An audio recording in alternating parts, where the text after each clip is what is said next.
compartilhar com cada um de vocês hoje o que aconteceu comigo no ano de 2021, né? Eu acabei de terminar um noivado, faltando 4 meses para o casamento, com tudo pronto, todos os detalhes prontos, convites prontos, né? Todos os detalhes, tudo que você imaginar, né? Estava pronto, só estava esperando o dia de casar. Porém, a palavra de Deus é bem clara quando diz, lá em Provérbios 16, do versículo 1 em diante, onde diz assim: o coração do homem faz planos, mas a resposta certa vem da boca de Deus. Muitas vezes nós nos agarramos a algo, né, ou a alguma coisa, pensando que é o nosso melhor, porém é o nosso bom, pensando que é aquilo que vai nos trazer paz, vai nos trazer felicidade, alegria, e na verdade não vai trazer nada disso. O que vai trazer é inquietação, o que vai trazer é tristeza, é angústia e muito mais além. E se eu estou gravando esse vídeo hoje, é porque eu estou totalmente curada, estou totalmente sarada, estou totalmente feliz, né? Então, se eu estou aqui depois de terminar um relacionamento, depois de terminar um noivado, se eu estou aqui de pé, se eu estou aqui sorrindo, se eu estou aqui alegre, você também pode ficar assim, você também pode ser assim. Sabe por quê? Porque eu quero te dizer uma coisa. Para um homem possessivo, quero te dizer uma coisa. Ele não vai mudar. A única tendência dele é piorar. Né? Guarde bem isso no seu coração, guarde bem isso na sua mente. Às vezes a morte, ela vem disfarçada de amor para você, não é verdade? E por muitos fatores, por muitas coisas, você até vê, né, um indício, você até convive com isso, com um relacionamento abusivo, com alguém que quer te prender, que quer te encaixar dentro do seu mundinho, né, ao ponto de te esquivar das pessoas, ao ponto das pessoas começarem a se afastar totalmente, inteiramente de você, e você pensando que tudo isso é normal, pensando que ele vai mudar, pensando que é apenas um ciúme bobo porque gosta. Quero te dizer uma coisa, né, ciúmes não é amor, de nenhuma forma, de maneira nenhuma, e muito menos cuidado. Então, se você vive um relacionamento totalmente abusivo, eu quero te dizer uma coisa, ele não vai mudar. A única tendência que tem é piorar todos os dias. Há mais ou menos 2 meses, eu vivia, gente, o maior inferno da minha vida. Porque quem me conhece aqui, quem conhece a minha história, sabe que eu conheci ele, né, pela internet, foi um relacionamento à distância, foi algo muito lindo, perfeito, e assim todo mundo sonhou junto comigo. Porém, aconteceu tudo muito rápido, né? Tudo, tipo, muito animado, assim, de repente. E eu pensando que tinha chegado o tempo de Deus, que tinha chegado a hora de Deus. Porém, em apenas um mês, em apenas algumas semanas, o sonho se tornou pesadelo. E aquilo que eu achava que iria me fazer bem, que iria me fazer feliz, que eu iria ser realizada, começou a ser o meu pior pesadelo. Eu quero te dizer uma coisa, que por muitas vezes eu me agarrei na promessa de Deus, por muitas vezes eu não quis enxergar o óbvio que estava na minha frente, porque eu pensava, meu Deus, é a sua promessa, meu Deus, é o seu tempo se cumprindo na minha vida, e agora, como que eu vou fazer? Eu vou terminar com tudo? Eu vou acabar com tudo? Né? Quero te dizer uma coisa, que a maior arma de um homem manipulador é te culpar pelos seus próprios erros, né? É culpar você pelos próprios erros que ele faz, que ele comete. Por muitas vezes eu vivi, né, sendo culpada, sendo apontada por ele, por erros que ele fazia, mas que ao mesmo tempo ele parecia ser inocente e eu parecia ser a culpada, sendo que era o vilão e, né, eu era inocente. Porém, eu quero te dizer uma coisa. A única pessoa capaz de destruir os sonhos, os projetos de Deus na minha e na sua vida somos nós mesmos. As únicas pessoas capazes de destruir esse projeto, essa promessa, tenha certeza disso, é você, sou eu. Gente, eu fiz de tudo. Sabe o que é tudo? Eu fiz de tudo e mais um pouco. Tudo que eu podia fazer eu fiz para que viesse dar certo, para que viesse acontecer. Porém, um relacionamento não é feito apenas por uma pessoa, né? Um relacionamento não é pensado apenas por uma pessoa. Quem dera se um relacionamento, se um casamento, se um namoro fosse construído apenas com a base de uma só pessoa, mas não, é um conjunto, as pessoas têm que pensar em juntas, né? Para você ter uma noção, né? Todo mundo sabia que ele era do Rio e eu sou do Maranhão. Em abril eu fui para o Rio de Janeiro, né? Eu ia casar no Rio, tava tudo certo, tudo programado, tudo perfeito, tudo lindo. Porém, a gente colocou os nossos nomes no cartório, mas de repente deu tudo errado. Sabe o que é tudo errado? Tudo errado, né? E aquilo que era um mar de rosas, aquilo que era perfeição, começou a se desmoronar. Ao invés de alegria, eu comecei a sentir uma imensa tristeza, uma enorme tristeza, ao ponto de começar a escrever cartinhas, né, para minhas irmãs, né, e contar tudo que eu estava passando, tudo que eu estava vivenciando, porque eu estava apegada, né, em uma promessa, eu estava apegada que, tipo, eu ia passar apenas um mês lá, porque era o tempo certo para que os papéis do casamento corressem e eu me casasse e voltasse casada com ele para o Maranhão. Mas, porém, o coração do homem faz os planos, mas a resposta certa vem da boca de Deus, né? Eu quero te dizer que Deus, ele dá a oportunidade para a pessoa, né? Deus, ele dá a chance. Ele teve a chance nas mãos dele, ele teve toda a oportunidade do mundo para que ele viesse ser feliz, para que ele viesse ter um lar estruturado, para que ele tivesse uma esposa, para que ele tivesse alguém do lado dele disposto a ajudar, assim como eu já tinha ajudado muito e muito. Vocês não têm noção, gente, ao ponto de tirar ele do Rio de Janeiro para trazer para o Maranhão para mim não ver ele se matar, entendeu? Então, além da pressão, além de pensar assim, meu Deus, será se eu tô acabando com as promessas? Será se eu vou acabar com as promessas na minha vida? E ainda sofrendo a pressão psicológica, né, dele querendo se matar. Ele dizia pra mim que ia se matar e tudo ia acontecendo, e eu vivendo tudo aquilo, vivenciando. Gente, eu tava apenas sobrevivendo, eu não tava mais vivendo mais, eu não sabia mais o que era viver por um mês. E eu pensava que ia parar quando eu chegasse na minha terra, na minha cidade. Porém, a tendência foi simplesmente piorar mais ainda, né? E aí eu cheguei a um ponto que eu falei pra minha irmã, eu disse assim, olha, eu vou te dizer aqui uma coisa. Eu não tô mais preocupada com festa de casamento, né? Porque uma vida vale muito mais que uma festa de casamento. Vale muito mais.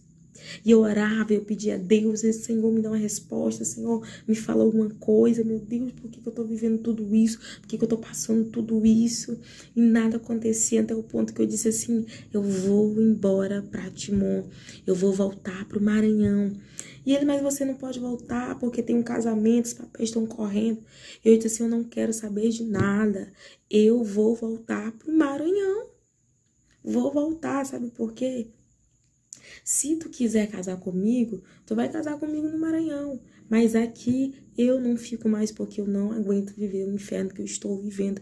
Aqui a pressão psicológica, gente, que eu tava vivendo, vocês não têm noção. Pra vocês terem uma noção, foram 2 meses de terror na minha vida. Simplesmente isso, 2 meses que eu pensava que não ia acabar nunca, que a única coisa que eu queria era me livrar dele, a única coisa que eu queria era me livrar daquele problema, porque eu não aguentava mais, a minha família não aguentava mais, e eu tirei ele do Rio de Janeiro e trouxe ele para Timon, né? Trouxe ele para minha cidade, porque eu não queria ver ele se matar. E eu me apeguei a isso, né? Eu disse assim, eu não posso ver ele se matar, então eu vou tirar ele daqui, vou levar ele, né? Foi uma confusão muito grande com a mãe dele, porque a mãe dele não queria que ele viesse embora. E ele veio e eu trouxe. Eu disse assim, olha, a senhora prefere ou ver um filho morto ou ver um filho longe, né? E eu sei que foram muitas coisas, muitas coisas. E eu trouxe ele pra cá, né? E quando eu trouxe ele, né? E quando a gente chegou na estrada, quando a gente chegou no estado do Piauí, que é do lado da minha cidade, né, Teresina, quando o ônibus chegou, que eu olhei, eu disse assim, meu Deus, eu estou na minha casa. Obrigado, Senhor. Gente, vocês não têm noção do alívio que eu senti em saber que eu estava de volta na minha cidade, que eu estava de volta na minha terra. E naquele momento que eu entrei na cidade, o Espírito Santo me deu uma canção, onde o comecinho dela dizia assim, alguém pensou que iria te ver caído, cabisbaixo e destruído. E eu fui cantando aquela canção, escrevendo aquela canção, cheguei. E eu pensei que tudo ia ser diferente, que tudo iria mudar, porque quando a gente estava no Rio, ele teve muitas cenas de ciúme, muita mesmo, né? Mas eu relevei, eu conversei, tive uma conversa com ele e disse que eu não iria aguentar aquilo, que eu não era obrigada a suportar aquelas cenas de ciúme ridículas, sendo que eu não estava dando lugar para as pessoas darem em cima de mim, para os homens darem em cima de mim, para os homens olharem para mim, eu não tinha culpa. Mas vocês não têm noção da raiva que ele ficava de mim porque os homens davam em cima de mim, sendo que eu não tinha culpa alguma. E ele, eu vou mudar, isso, aquilo, outro. Porém, eu quero te dizer uma coisa, um homem ciumento não vai mudar. Um homem agressivo não vai mudar. A única tendência dele é piorar cada vez mais. Ele pode mudar um dia, 2 dias, né? Ou melhor, ele pode até fingir que mudou um dia, 2 dias para ver se você cai. Mas depois, no 3º dia, ele vai voltar a fazer tudo de novo. E pior ainda.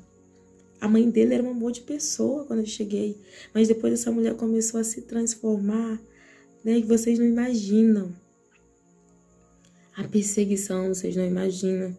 Tudo que ela fez, tudo que ela fazia. Além da pressão psicológica na cabeça dele. Essa mulher falava de mim 24 horas por dia. Como se eu não tivesse sentada perto dela. Como se eu não estivesse na frente dela. Muitas vezes ela falava de mim, eu na frente dela, e ela fingia como se eu não estivesse ali. E eu aguentando tudo calada porque eu estava dentro da casa dela. Certa vez eu desci para me gravar uns vídeos e nesse dia teve a maior confusão na casa dele, porque lá era apartamento. Porque eu tinha descido para gravar vídeo, não tinha comunicado a eles. Gente, eu não podia sair. Porque quando eu saía, ela ia atrás de mim, ele ia atrás de mim. Se eu descesse para baixo, ele tinha que ir atrás de mim, ela tinha que ir atrás de mim. E quando eles não iam atrás de mim, era só o tempo de eu descer no elevador. Quando eu saía do elevador, ela ligava pro porteiro para perguntar se realmente eu estava lá embaixo mesmo. E nesse dia teve uma confusão muito grande, né, lá. E aí chegou um porteiro lá e começou a conversar comigo. E ele disse assim, minha filha, vou te perguntar uma coisa. Você tem certeza que vai casar com esse rapaz? Você tem certeza que você vai estragar a sua vida desse jeito? Porque eu não sei se você percebeu, mas ele é possessivo, né? Ele é muito possessivo. Ele é muito ciumento, né? E se ele faz isso com você dentro da casa da mãe dele, que dirá fora, que dirá vocês dois dentro de uma casa sozinho. Imagine aí vocês dois sozinhos dentro de uma casa.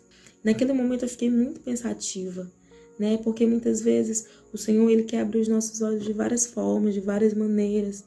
E a gente, por estar cega, por estar segurado em algo, a gente não quer enxergar a verdade. Mas uma coisa eu sempre tive comigo no meu coração, que enquanto eu namorasse com alguém, se a minha mãe ou se o meu pai dissesse que não daria certo, eu sempre disse, eu não quero mais. Se a mãe chegar para mim e dizer não dá certo, eu deixo. Se meu pai chegar para mim e disser isso não dá certo, eu deixo.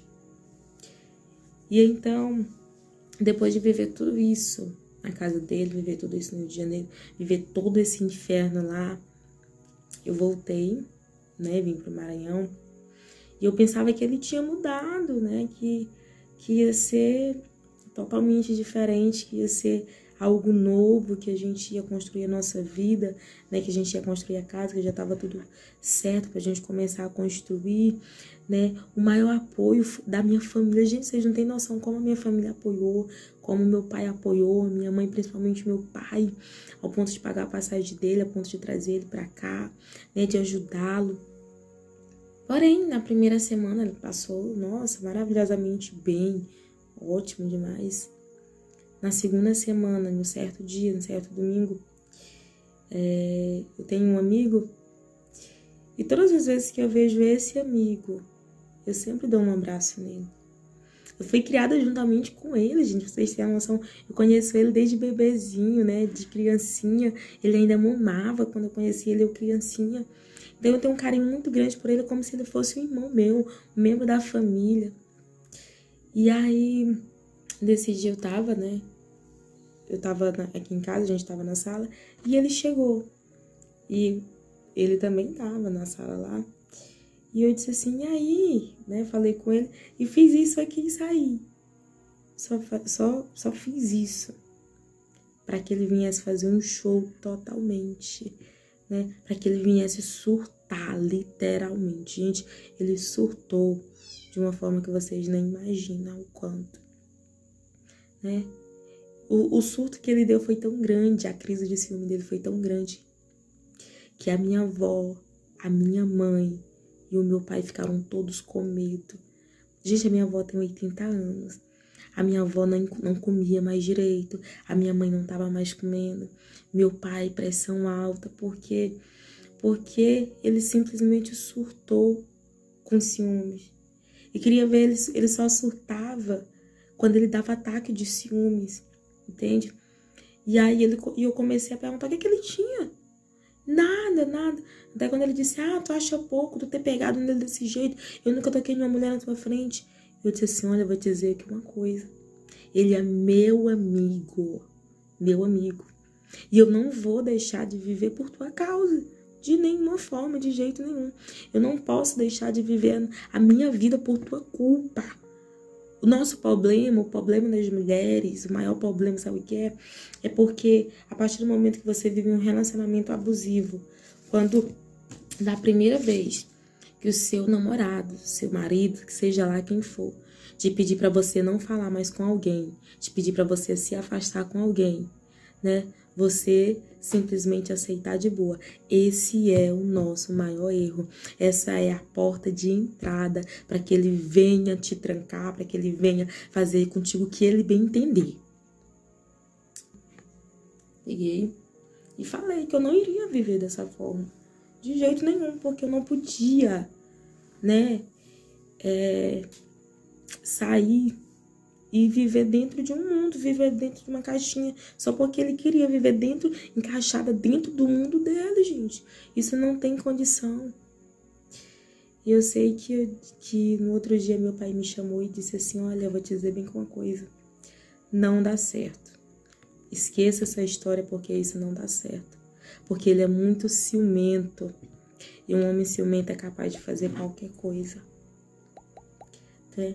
Um homem ciumento é capaz de bater, um homem ciumento é capaz de matar, porque simplesmente, primeiramente, ele começa com uma cara feia, depois vem com grito, depois vem com agressão e depois ele te mata. E os dias foram passando e a tendência foi piorando, né? Cada dia que passava ele ficava pior. E aí teve dia dos namorados e eu fui pra uma pizzaria com ele, com a minha família, com meus amigos. E quando chegou lá, meu cunhado foi pedir a minha irmã em casamento. Meu cunhado foi se comunicar comigo em gestos. E aí só precisou disso pra ele fazer outra cena de ciúmes, entendeu? Eu fui pra uma festa, minha irmã chegou pros meus amigos e disse assim, olha, eu vou pedir uma coisa pra vocês. Não falem com a Preta, não tire brincadeira com ela, porque simplesmente ele vai fazer uma cena de ciúmes, então não fale com ela, se afastem dela. Gente, quando ela me falou isso, sinceramente, eu levei um choque.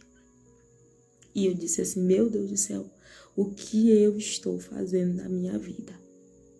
Como pode? De nenhuma forma eu vou aceitar isso pra minha vida, não. Não vou de nenhuma maneira. Sabe por quê? Porque ele aprontava todas, né? Ele aprontava tudo, aprontava um monte de coisa. Ele falava, ele fazia, acontecia, fazia as cenas dele. Mas depois ele ia tentar me culpar por aquilo que estava acontecendo. Tá entendendo? Ficava me culpando, dizendo que eu tava estragando o relacionamento. Me culpava dizendo que eu tava acabando com o noivado. Que eu tava destruindo as promessas de Deus nas nossas vidas. Que eu era a única culpada do casamento tá acabando, do noivado tá acabando. E ele ficava me culpando e falava um monte de coisa. E dizia que Deus ia me matar por isso. Que eu ia ir parar no hospital. E falava muita coisa. Gente, a maior arma de um manipulador é manipular a sua mente. Se ele tiver o controle da sua mente, pode ter certeza que ele vai ter todo o controle da sua vida. E ele trabalhava muito isso, né? Ele trabalhava muito na minha mente, até um ponto que eu disse assim, cara, eu não vou viver nesse inferno. Não vou, de nenhuma forma. E depois eu descobri que ele tinha alguns problemas, né? Que ele não era 100% normal. Que ele sofria, né, por alguns surtos psicóticos, pior ainda. E então, mas ele só dava o surto dele quando ele tinha ciúme de mim. Algumas vezes ele apertava meu braço, né? Então são coisas que você tem que ver realmente. Deus foi abrindo os meus olhos, assim como ele está abrindo os seus olhos nesse vídeo. Se você parar aqui para assistir esse vídeo é porque Deus quer abrir os seus olhos, para que você não venha cair, para que você não venha se destruir por si só. O tempo foi passando, os dias foram passando e o inferno na minha casa foi aumentando cada vez mais. Ninguém mais vivia, apenas sobrevivia, ao ponto do meu pai esconder todas as facas à noite. Então vocês não têm noção da pressão psicológica que eu vivia. Para vocês terem uma noção, agora que eu comecei a rir de novo, agora que eu voltei a viver de novo, porque era muita opressão, era muita coisa para minha mente. E aí ele começou a dizer que eu tava traindo ele, começou a me defamar para todo mundo, dizendo que eu tava traindo, que eu tava fazendo isso, que eu tava fazendo aquilo outro. Começou a dizer nas igrejas que eu tava traindo. E, gente, isso tudo ia me atingindo de uma tal forma que a única coisa que eu queria era me livrar desse problema. Eu dizia assim, meu Deus, como é que pode o Senhor demorar tanto para me dar algo? E quando chega, o Senhor vem me dar um doido. Eu não vou me casar com doido, eu não vou aguentar isso, não vou ficar com isso, não vou, de nenhuma forma. Se o Senhor tá abrindo os meus olhos é porque o Senhor tá me mostrando o caminho, o Senhor tá me mostrando realmente o que está acontecendo. Se eu entrar, eu não posso dizer, eu não posso olhar para o céu e cobrar e dizer, Deus, por que o Senhor permitiu que isso acontecesse? Porque Ele abriu os meus olhos, porque Ele tá abrindo os seus olhos a partir do momento que você estiver assistindo esse vídeo. E quando eu pensava nos detalhes do casamento, quando eu pensava em tudo, sabe? Eu imaginava tudo, imaginava convite, bolo, vestido, clube, buffet, decoração, tudo, sabe o que é tudo? Já tava tudo pronto, gente, tudo pronto. Só tava esperando o dia de casar. 4 meses. Tava faltando 4 meses pro casamento. E tudo isso aconteceu. Então, eu vi de perto o cuidado que Deus teve comigo, né? Porque Deus não permitiu que eu me casasse. Olha só, gente, o terror que eu ia sofrer se eu descobrisse tudo isso depois do casamento. Como não iria ser pior pra mim? Eu ficava pensando, meu Deus, como é que eu vou destruir o sonho de tanta gente? Porque mais de 4.000 pessoas, né, acompanhar a minha história, mais de 4.000 pessoas torcendo por mim, sonhando junto comigo, voltando a sonhar de novo, com o amor, com o príncipe encantado. E como é que agora eu vou destruir o sonho de tanta gente, de tantas pessoas? Mas só que eu entendi que não sou eu quem faço a obra. Quem faz a obra é o Espírito Santo de Deus. Que não era porque o meu sonho não estava sendo realizado que eu ia deixar de dizer, de anunciar que Deus sim ainda realiza sonho, que Deus sim ainda une propósito. Não é porque comigo deu tudo errado, aconteceu tudo errado, que com você vai acontecer da mesma forma. Não, de jeito nenhum. Deus ainda vai sim realizar, Deus vai sarar as suas feridas, Deus vai sarar as suas dores, assim como Ele sarou as minhas feridas, porque eu tinha tudo, mas tudo mesmo, para estar depressiva dentro de um quarto, chorando, me lamentando, questionando a Deus, por que não aconteceu, por que Deus permitiu que chegasse até aqui, se não iria acontecer. Mas eu quero te dizer uma coisa, melhor são o final das coisas do que o começo delas. E aquele que começou a boa obra é fiel para terminar, vai ser fiel para completar na minha vida, na sua vida. Se você me perguntar, tu tá desiludida? Tô não. Se você me perguntar, você tá com medo de casar? Você tá com medo de tentar um relacionamento de novo? De maneira nenhuma, não estou. Sabe por quê? Porque eu estou sarada. E eu entendi que o Espírito Santo me sarou para me sarar feridas, para me sarar outras mulheres que estão vivenciando coisas até piores do que eu vivi, né? Que estão vivendo coisas inacreditáveis, que estão vivenciando um relacionamento totalmente abusivo, com medo de deixar, com medo do julgamento, com medo do que as pessoas vão dizer, das críticas. Gente, eu quero te dizer uma coisa, não se importe com críticas quando está em jogo a sua felicidade, de nenhuma forma, né? Não perca a oportunidade de ser livre, de ser feliz, só porque você está preocupado com o que as pessoas vão dizer, se as pessoas vão te julgar porque está separada, se as pessoas vão te julgar porque não aconteceu como você sonhou, como você profetizou. Não. E eu ainda estava muito, né, receiosa em me abrir, em falar, tudo mais. E aí, depois de tudo isso, né, eu disse assim, meu Deus, como eu vou me livrar desse problema, depois de tudo isso acontecendo? E um dia eu tava no trabalho, e do nada veio um pensamento na minha cabeça.